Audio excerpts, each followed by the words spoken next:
Το 25ο Δημοτικό Σχολείο Χαλκίδας φέρει το όνομα του αείμνηστου του Προέδρου της Δημοκρατίας Κωστή Στεφανόπουλου, ο οποίος είχε τεράστια συμβολή στην ανέγερση του νέου εργαστηρίου που στεγάζεται από το 2009 στην οδό Μεγαστέλους 28 στην περιοχή του Δέλτα.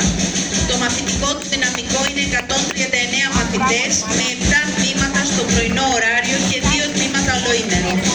Βασικός στόχος όλων των μελών της σχολικής κοινότητας είναι η δημιουργία ενός σχολείου που να ανταποκρίνεται στις νέες εκπαιδευτικές ανάγκες και προκλήσεις του 21ου αιώνα, θέτοντας τον μαθητή στο επίκεντρο των αλλαγών και σκοπεύοντας τη συνολική βελτίωση της ποιότητας της παρεχόμενης εκπαίδευσης. Το πρώτο σηκώνουμε. Κι άλλο.